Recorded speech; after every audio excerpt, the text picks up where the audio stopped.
Hey there folks, welcome to Spectrum Pulse. We talk about music, movies, art, and culture.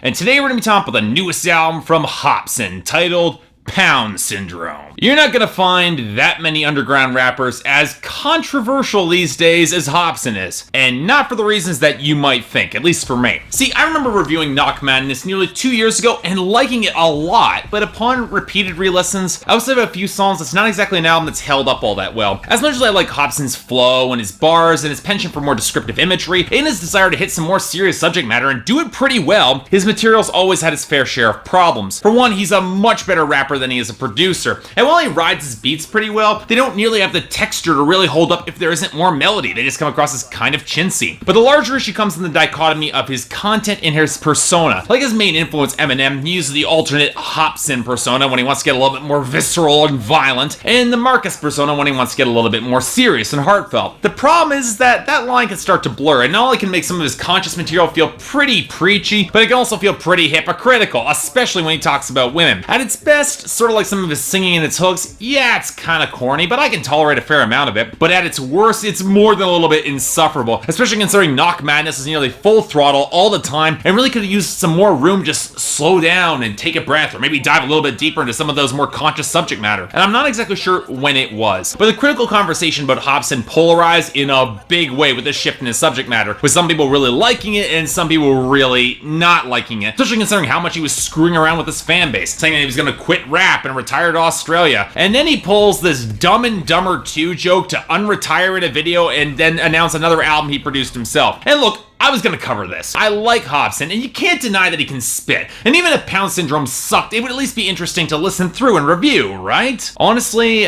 not as interesting as I was expecting. I gotta be honest here, I went into Pound Syndrome hoping to find a lot more to like, but with every single repeated listen, I can't help but feel that while there's been some incremental improvements, Hopsin's starting to fall into bad habits, and his hypocrisy is starting to wear very thin with me. I'm not saying that Pound Syndrome is a bad album, honestly it's not, but there is a fair few number of great tracks that really grip me, and even they are not as strong as Knock Madness's best. So yeah, I'm saying it. This is a disappointment. It's a step backwards. So let's get the obvious positives out of the way, and most of that focuses on Hopsin himself. I've always liked this guy as an MC in terms of structuring his technical flow and his rhymes, and with Pound Syndrome he's steadily showing more flexibility with his flows that isn't as directly reminiscent of his influences. And while I'm not always the biggest fan of some of the yelling or the more cartoonish voices, he's got a level of immediacy and intensity in his bars that's really hard to ignore. He's got charisma while still maintaining a fair amount of real cleverness. And while I'm still kind of iffy on the singing, more on this record than on Knock Madness, only because some of the hooks are a fair bit shakier in their composition, it's normally done with enough heartfelt punch that I can usually overlook some of the weaker moments in his voice. And all three of his crew, SwizZz, Jarren, Benton, and especially Dizzy Wright on Fort Collins, they definitely can hold their own in terms of structured and focused bars, to the point where I'm genuinely surprised there's no posse cut in this album. It's kind of crying out for one. And to his credit, Hopsin's production and work is getting a fair bit stronger too. He's still far distance from being a really great producer, and with melodic hooks not quite as strong as Knock Madness, it's hard to not notice the seams, but there are moments that I definitely like. For one, his more textured drums on Fort Collins, Illmind Hopsin 7, and the infusion of more trap hi-hats on Mr. Jones and Crown Me, they do sound pretty good. And the bass-heavy beats of the intro, the closer I Just Can't, and No Fucks Given, they're balanced fairly well against the keyboards, and in the last case of this rough acoustic groove that I actually didn't mind. But here's where we run into the first big issue: the guitar tones. Namely, how many of them sound so goddamn thin and lacking in depth and grit, and without the deeper groove to balance well against these beats, they just don't really work that well. They feel imported from a preset on a keyboard as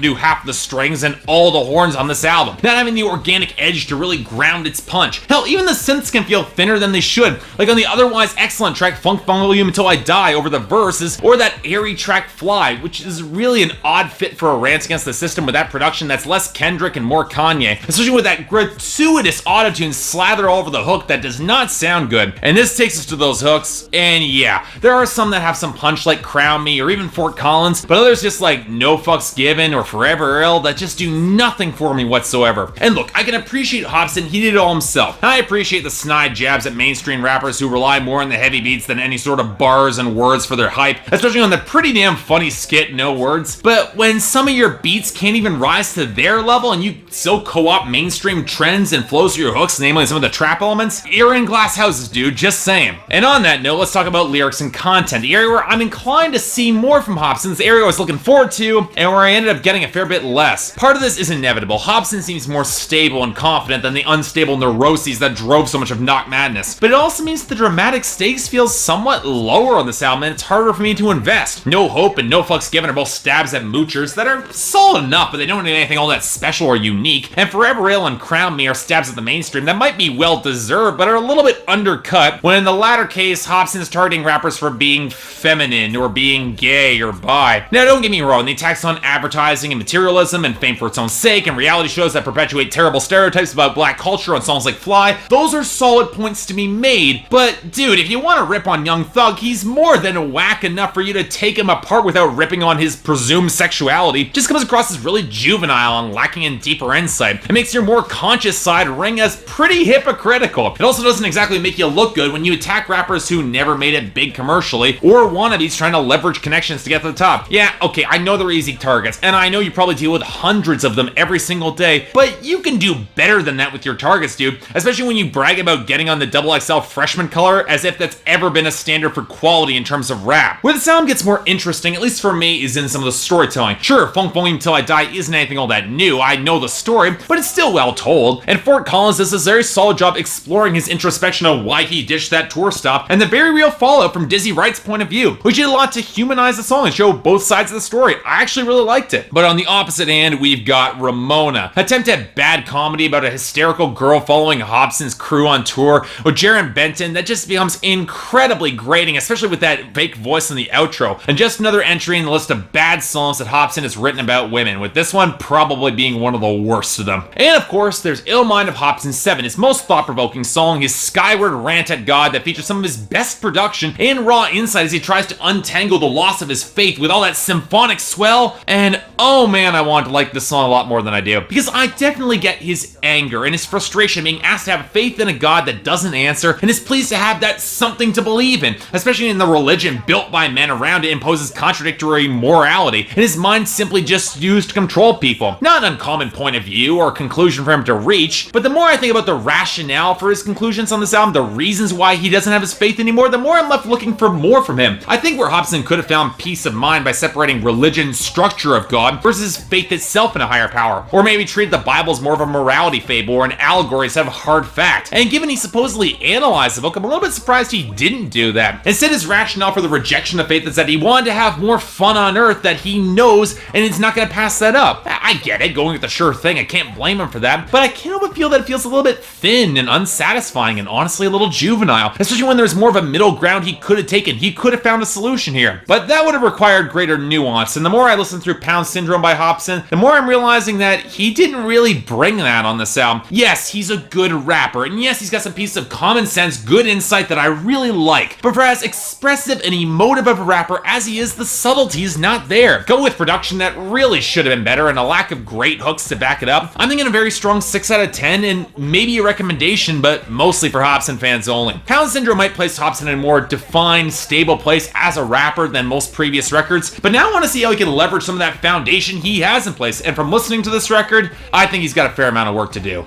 Just saying. So yeah, thanks a lot for watching. If you'd like to like and subscribe, I'd be more than grateful. Just keep it civil in the comments. I know there's going to be a lot of people who will not like that I came down pretty hard in the sound, but guys, I'm a fan. I wanted this to be a lot better than it is. But until then, if there's anything else you want me to review, I'd be happy to take a look at it, or anything else that I might be able to do to improve my presentation, I'm all ears. Until then, I'm Mark, you're watching Spectrum Pulse, and I'll see you next time.